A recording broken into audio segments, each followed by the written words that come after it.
Alright, we've got 2 packages. Not a whole lot, again. But, you know, here.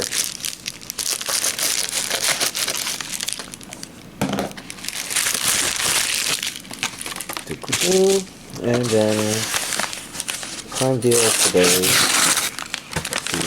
But we're not here to see the outside of that, we're here to see the inside. And let's begin with the top here. We have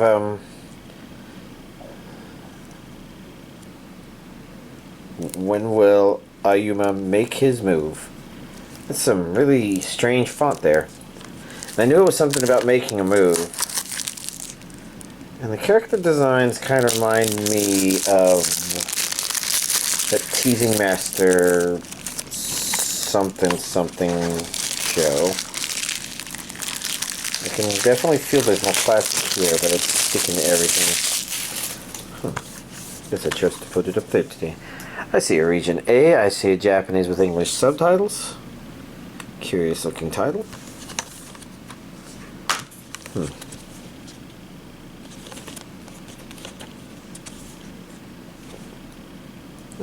A kind of amusing little looking show. Next up we have Thus Spoke Kishibe. Thus Spoke Kishibe. Rohan. Well, Rohan's a kind of elegant name, I guess. Elegant or regal? Maybe regal's a better name.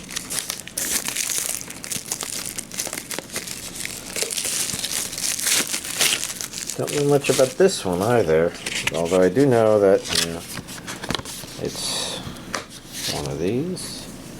Still a little bit of glue up here. Let's get that off. And take a quick peek at the back here, because I saw down here it says region A. What am I looking at here? I guess it's saying...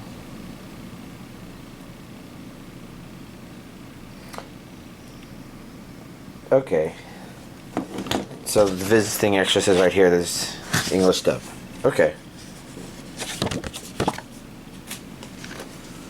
Now we get to take a look at the actual interesting part, which is, you know, the anime box art.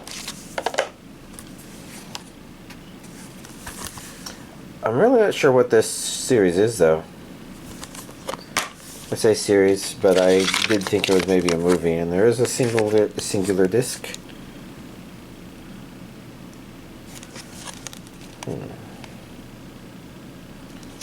Okay, that's the main character in the back. Actually, I just picked this stuff up. Well, I guess there's not much to it. Jojo. Okay, so I guess this is maybe related to JoJo's Bizarre Adventure?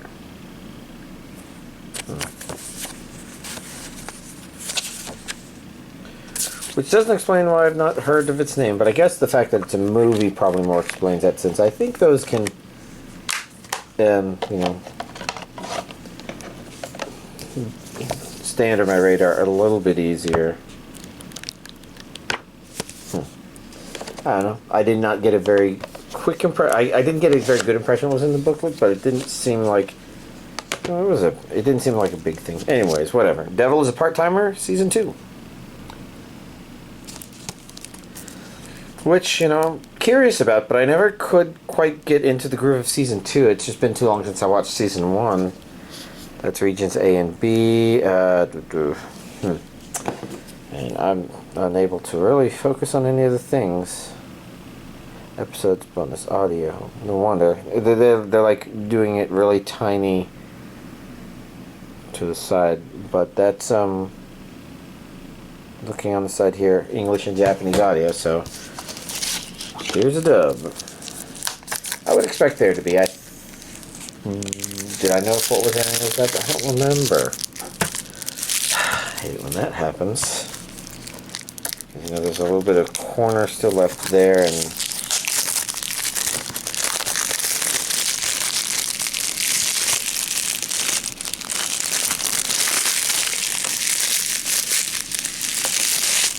it's annoying because while it's a little bit of plastic, it doesn't necessarily prevent oof, it doesn't prevent it from being opened, but at the same time it doesn't necessarily always all come off.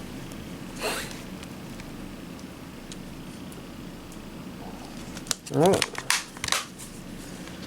pretty straightforward disc. And then finally we've got Tokyo Mew Mew New, which I am guessing is a remake, reboot of Tokyo Mew Mew.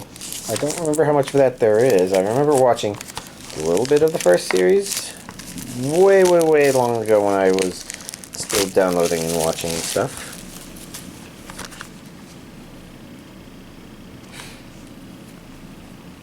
I'm trying to think if these characters look exactly the same or not. Hard to say. I see Japanese with English subtitles, so sub only, region A.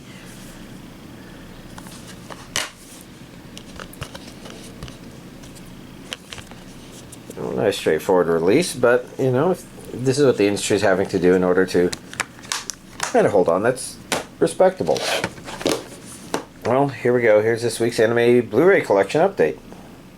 Alright, let's see. Going real quickly through the stuff I've watched. It's never quick, is it? Sorry about that.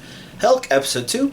I thought it was continuing to be entertaining. I'm expecting Episode 3 is a setup for maybe a bit more of what the plot is really planning to be long term, because there's definitely been hints of stuff in Episode 1 and then more in Episode 2, so curious where Episode 3 is going to end. Otherwise, you know, as it's been up till now, it's just been entertaining and amusing. Pretty fun. Sacrificial Princess and the King of Beasts, Episode 14. Another great episode. I really like how the show hasn't remained shackled into, I guess, the fundamental original premise. It's something that's very easy for any show that deals with a romantic or a... I'd like to say pseudo-romantic, which doesn't necessarily mean that people don't care about each other, but I say pseudo-romantic in terms of whether or not the series itself takes it seriously and it develops. Sort of like, you know, if you had two friends that were dating, but that dating really just meant that they kind of did a bunch of nothing every week or so. It's like, if it's kind of going through the motions, there can be elements of it that kind of are engaging in terms of feeling like it's a date, but it isn't really. And similarly, I would say that there's plenty of shows that go pseudo-romantic, where it's like, oh, there's these moments that happen, but it's never intended to lead anywhere, right? And, you know, I think it's really easy for shows to fall into that, you know, whether it's a, you know, whichever kind of harem you would define it as, because, you know, they kind of like a status quo to maintain, and that kind of means nobody can really make romantic progress, etc., etc., etc. And I'm glad to say that Sacrificial Prince and the King of Beasts didn't trap itself there, but it kind of designed itself a story that traps itself there, sort of, but that's sort of the point, is that story is what we're supposed to see develop, and I think lead to something that should be interesting, and it's been very interesting watching it so far. Our main character is pretty heartwarming to actually watch, and I really like what she does, and there were kind of some interesting things this episode talked about that are just like, kind of makes me want to go back and rewatch some previous episodes just to see if there's a concept introduced here that's consistent. But at the same time, just because it maybe isn't consistent doesn't mean it's not interesting or correct. And I don't know how to say it without spoiling it, which is why I'm not going to, but it was an interesting thought. Granted, it wasn't enough interest to go back and rewatch things for me to actually do that, just, you know, kind of that impulse. Let's see, Reborn as a Vending Machine, I Now Wander the Dungeon, Episode 3. Kind of an awkward episode, I would say. Not necessarily bad, but, you know, it's, I think, continuing how much can we take this series seriously when it's only taking itself about 25, maybe 10% seriously, so to speak. Which is fine. As far as it going from episode to episode, it's fine. You know, it's just, I guess, not doing anything that I feel stands out, I guess.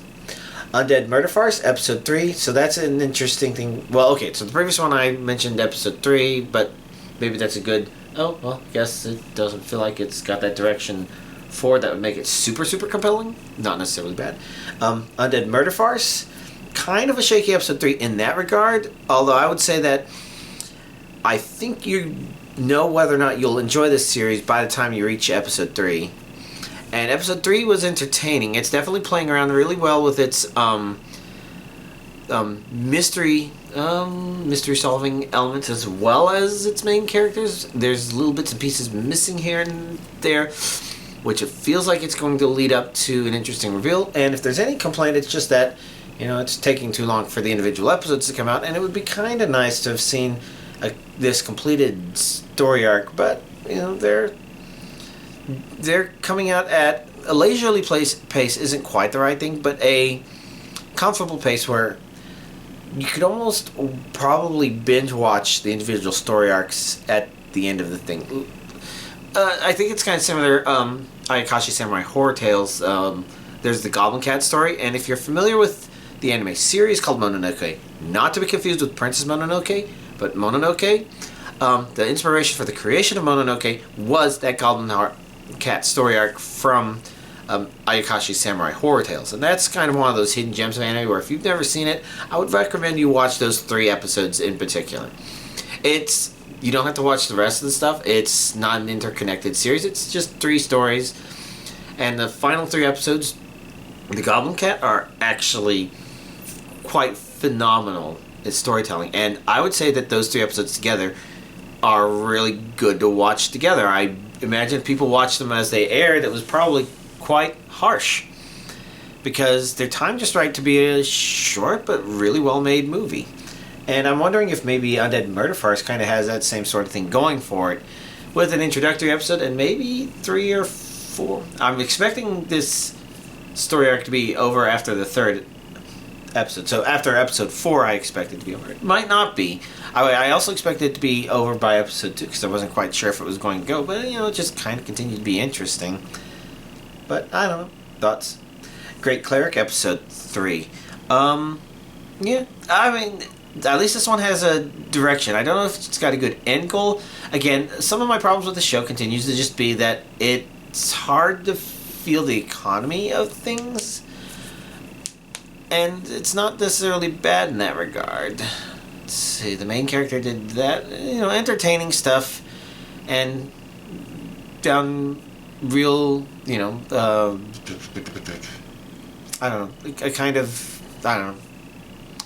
I'm blanking on the exact phrase I'm trying to think of to say, but, it's, it's okay. This is the 3rd episode, so I suppose, a summary of impression would be there, and that's yeah, I guess it's got a forward thing to it. It's just kind of really hard to tell what it's going to feel like. So in that regard, it's a weak 3 episode, but mostly in that I don't know if it's doing a good job of describing how I will feel watching the rest of the show or not.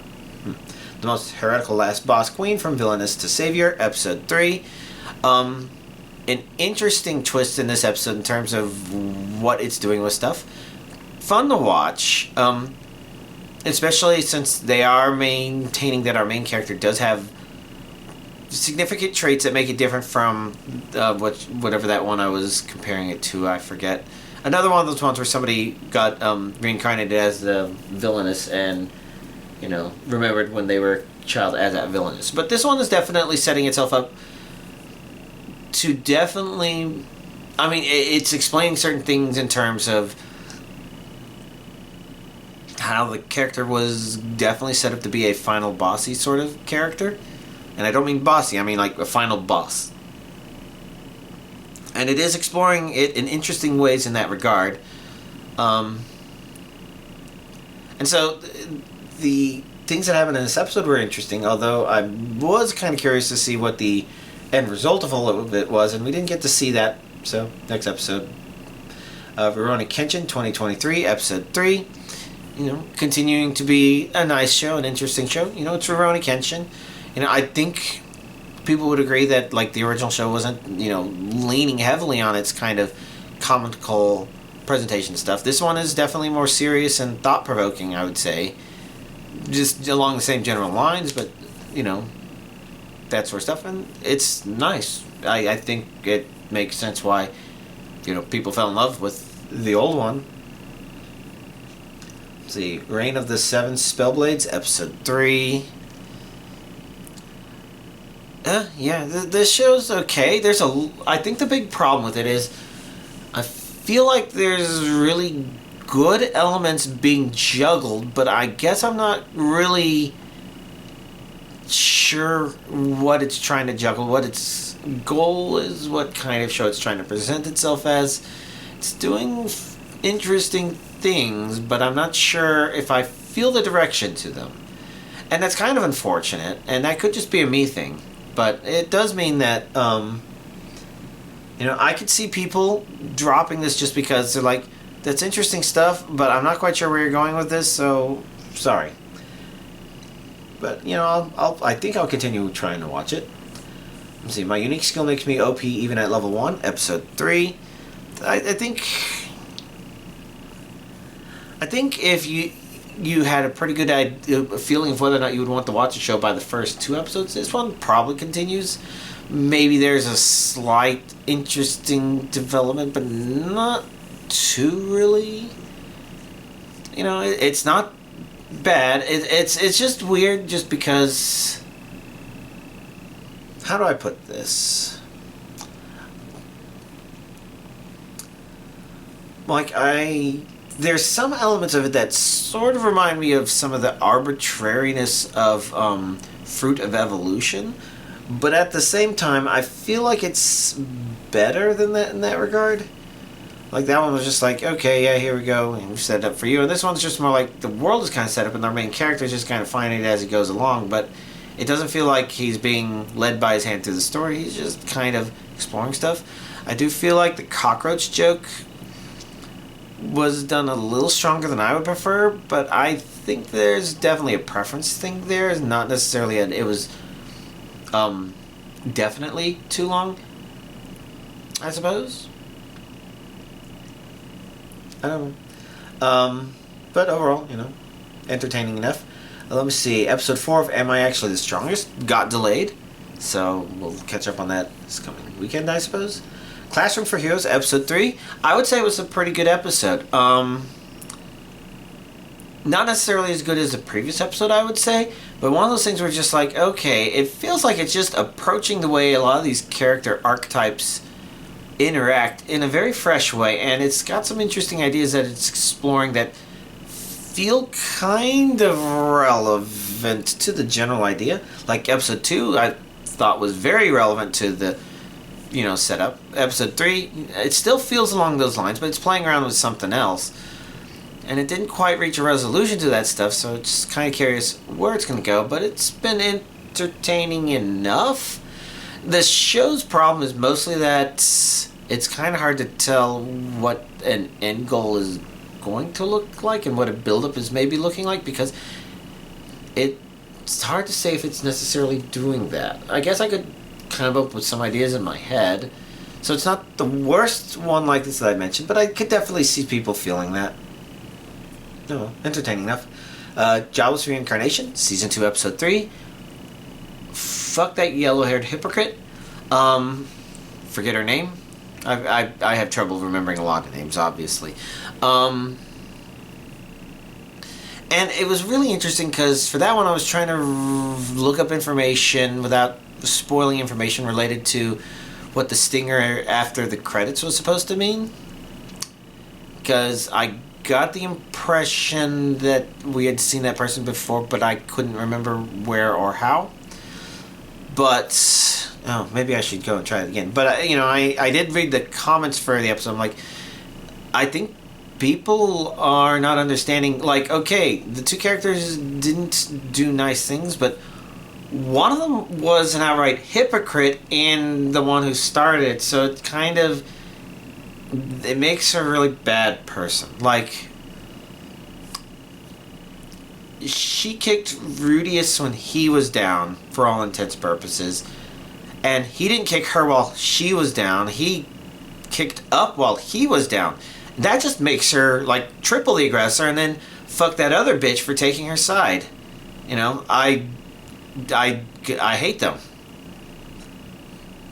And, I think the show's trying to be, kind of interesting and fluid with its characters, and it's fine. None of this feels out of character for them, but it doesn't change the fact that I really hate hypocrites. and they are oozing hypocrisy with their actions, and fuck them. That guy, he's become more interesting though. If you've seen it, you know exactly what I'm talking about with all this stuff. If you're not, well, you know, it's a decent episode, I would say. For the most part, I don't remember talking too much about what I had feeling-wise for this previous episode. You know, interesting stuff. And I guess what people were saying is it was kind of speedrunning through some of this material. And part of the reason for that, I think, is because there's important things that happen here, but it's a lot of not important stuff at the same time. And it's trying to find a balance. And I feel like, given that, this episode feels like a good balance because it didn't feel it was paced incorrectly. It felt like it was set up for pretty well. And so overall, I'd say where these were pretty good. And some people are actually hopeful, based on the original source material, that second season gets better from here, which would be good. Not because it's necessarily bad, but because it's just like, you know, bits and pieces here. I'm trying to remember what exactly about this show kept me hooked once I started watching it, and it's hard to remember. And season 2 hasn't necessarily been giving anything that's a dead, yep, here's the reason why. Just more elements of, oh yes, little bits and pieces if I remember why. So, yeah, I don't know. Definitely curious for more episodes. Those are my thoughts on the characters, I guess, in the episode. Zom 100, Bucket List of the Dead. I thought this was a really good episode. I actually wasn't quite sure what it was going to do for like half the time, but it was very touching. In a show that's already been kind of an emotional roller coaster in certain ways, you know, it's kind of good that it's staying notable like that. And that it's not falling into the stereotypes it sort of feels like the opening would tell you it would fall into, per se. So, I kind of appreciate it. It's, you know, been great. Dark Gathering, I guess I have episode 2 marked here, but I definitely watched episode 3. And it's okay. It's good. I think it would have been really problematic if it was doing like an episode of the week sort of thing, or a monster of the week sort of thing, or a story of the week thing, however you would describe it. Oof, excuse me. If it was doing something like that, but it was also like, oh, right, he's getting tricked yet again to go in the thing. His motivations for doing it are very fluid in a sort of story developing sort of way. And it's fine because it doesn't feel like the characters are that mean-spirited. Like, that was one of the worries, is that they do... Could they feel that way? I'm not sure. But it's, not doing better. It's not bad. Sweet Reincarnation, episode 5. It's okay. I really like the way the main character just interacts with people. It's kind of neat. Beyond that, you know, like I said, I think probably episode 3, it's hard to tell. It doesn't always feel like the interactions it's doing further the fundamental premise of the show, per se. Then maybe just do so incidentally. And this episode kind of made that a little bit worse by kind of implying that he has done some baking of stuff off screen, and so like that isn't the main goal. Which may be fine because the more interesting stuff may be the everything else, but it's just weird that the premise of the anime is almost in contrast or hidden behind the execution of it. Weird to say that, if you understand what I'm saying though. Level 1 Demon Lord and One Room Hero, episode 4. Actually, kind of nice episode. I've mentioned before that there's something about it it's definitely more slice of lifey, and there's a way that the characters interact that's just kind of... Well, I say characters. I definitely know the Demon Lord is just very kind of respectable to kind of watch. They're just kind of neat.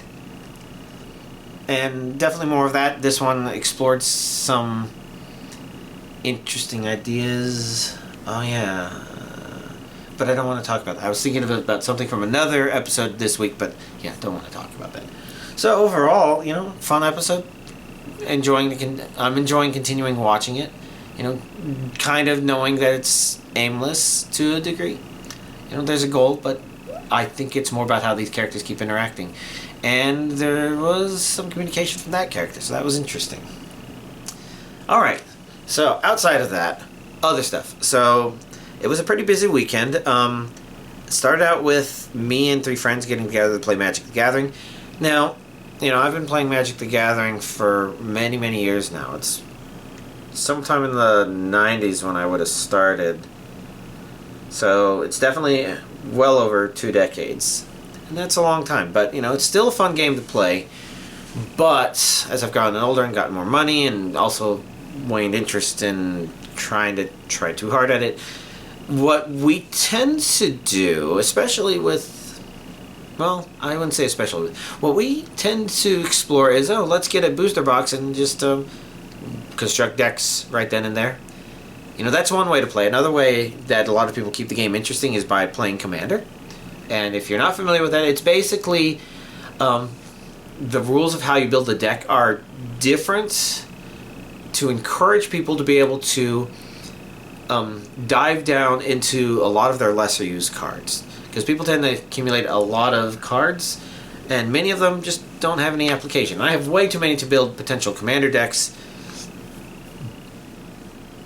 I'm not sure if I could properly begin, and I don't want to think about it too hard, so it's all that stuff. But we buy a booster box, and what's the latest set release? It was the Lord of the Rings one, which, I think there's valid reasons to kind of roll your eyes a little bit at it.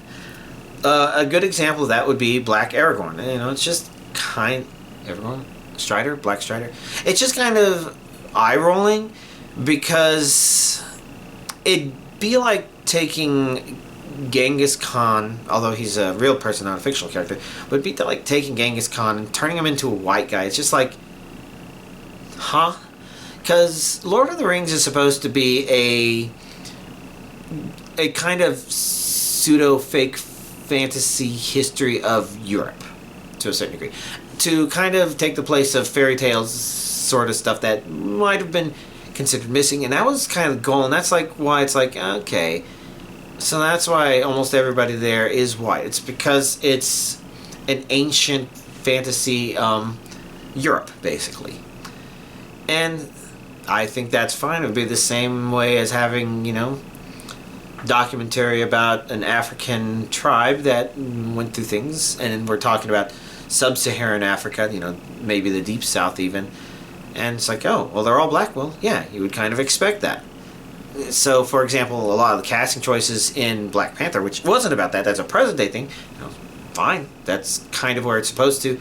And that one actually makes a lot of sense, too, because it's about Wakanda being an isolationist country. So, yeah, there's not going to be that much mingling of the races, I guess, as you could call them. And I don't know. But all that said, at the end of the day, a Magic the Gathering card is still a Magic the Gathering card, and you can just laugh at the dumb things. I mean, there's some things that are just outright insulting, like taking a Space Godzilla King Corona, and, that was already a kind of remake of a different card, but then just changing it to Space Godzilla and removing the Death Corona because, coronavirus, because we can't use a word that literally fucking means crown. People are stupid sometimes. But, you put all that aside. You can just enjoy the stuff, and that's what we did. We just enjoyed it. And I think our decks were surprisingly balanced.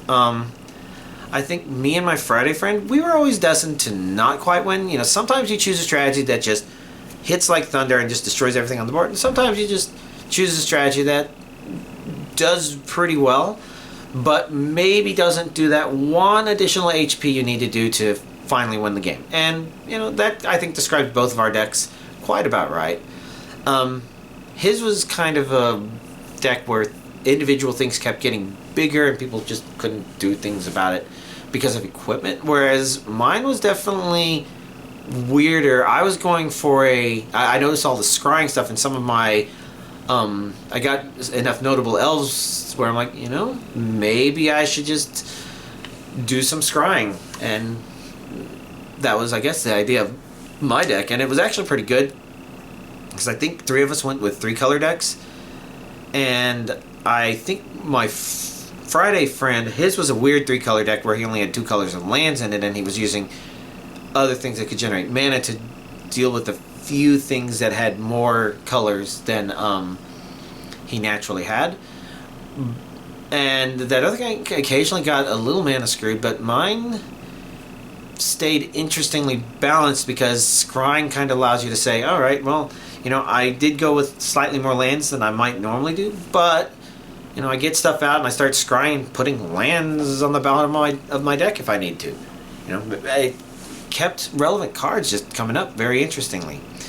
But, you know, again, I didn't have a real winning strategy, and the big problem is I was just susceptible enough to disruption that a couple disruptions, key disruptions, kept me from absolutely dominating at all. But I did make people scared. But fortunately for them, I'm also not very competitive, so, you know, I don't necessarily do much with my scariness other than saying, I guess it makes sense to have to do this. Okay. So, overall, fun set. You know, I kind of enjoyed the mechanics. The ring tempt you mechanic was amusing. I don't think I set myself up to really use it that much, but I could see how people could. Oh well.